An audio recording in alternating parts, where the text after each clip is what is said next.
Okay, guys, I apologize for the rudimentary way of doing this, but I figured I would do kind of a explanation of our press.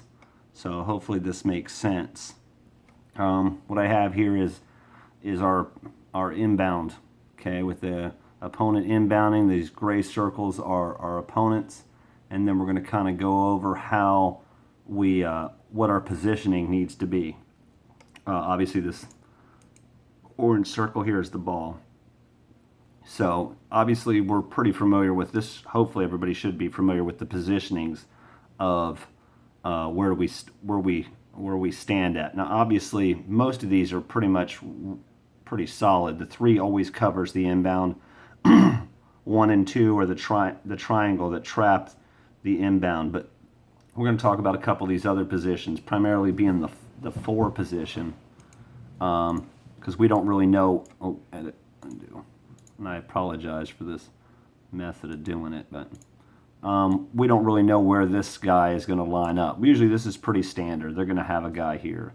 So 4 is always going to get the highest probability guy to receive the ball, other than the primary, the very first, the inbound guy, or the recipient of the inbound, or the inbounder. That's 3's job, and then we're going to already ready to bracket the guy who's going to receive the ball. So what we want to do here, the basic gist is we want to deny this guy the ball if this guy is even in the backcourt. I mean, this guy could just as easily be up here in the front court, but we're going to assume for the purpose of this that he's in the backcourt.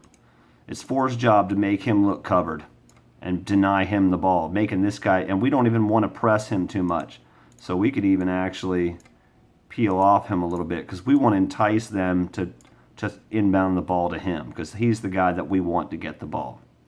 So assuming the ball comes in to this guy, immediately, obviously, the inbounder is going to come in the game. It's 3's job to cover him no matter where he goes, and deny him the ball. Now, in the event that and most often, the inbounder will come in this way behind the guy who received the ball. In that case, it's 3's job to swat down on the ball, because he's going to be coming from the back side of it. So even though as soon as he gets the ball, we're going to immediately come and trap him with 1 and 2 is going to come up and trap him.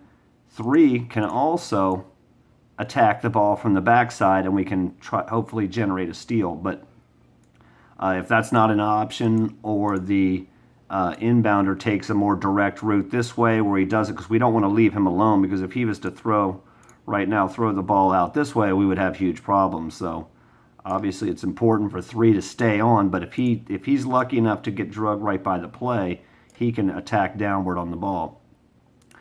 Let's assume for a second that somehow he manages to get this ball over to 3's guy. It's 3's job now to basically jump in front of this ball and hold this play up long enough, because 1 is our switcher, for 1 to come over here, and then obviously at that point, once he gets inside help, we end up with a trap over here. And now 2's job just became denial. Again, we don't allow any other options. So let's go back to our original position here. We're in trap mode. Oh. We're in trap mode. Again, maybe this guy comes back up and to be the bailout. We would hope that 4 would deny him the ball, but let's just assume for a second the ball does come out and gets to this guy. Again, it's 4's job to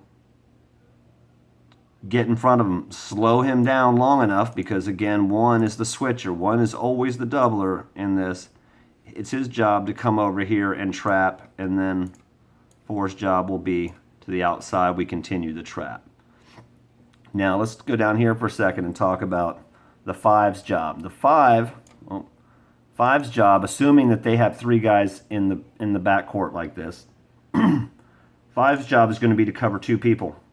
So it's always our job to kind of lean towards, for 5, to always lean towards whoever's the most probable. If this guy's playing up, maybe he's even up to here, 5's job is going to be basically to try to split the two with a cheater towards the most likely, assuming that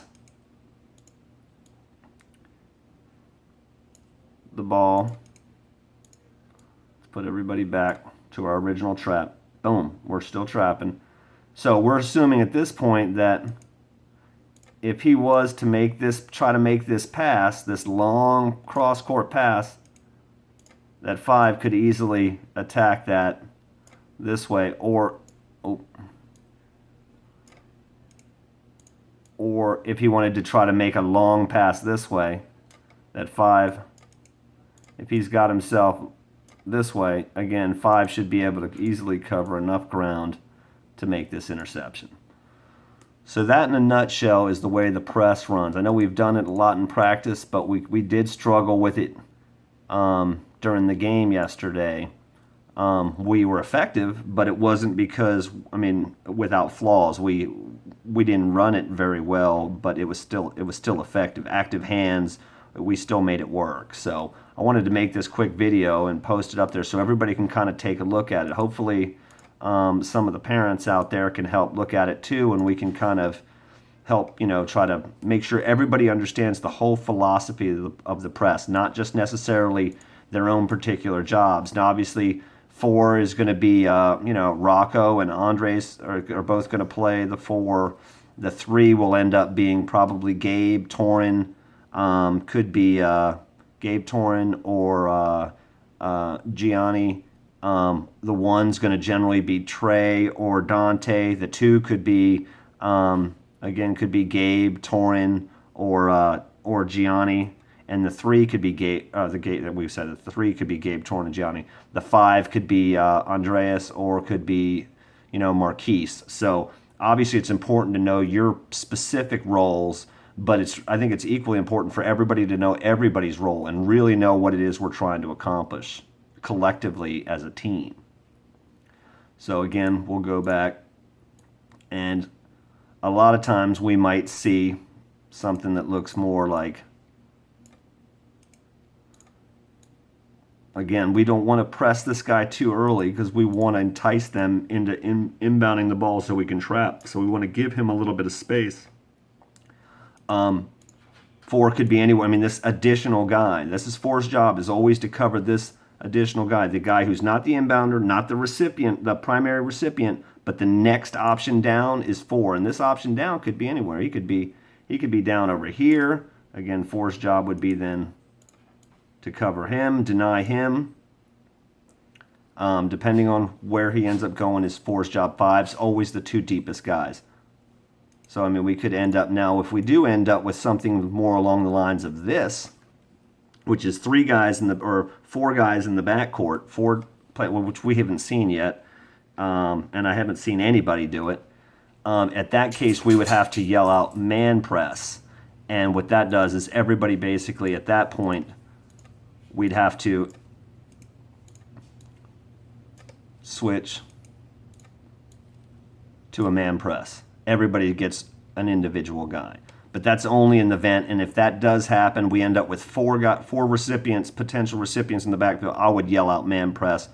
If that happens, it'd be easier just to get back. We'll break press and get back and play our zone.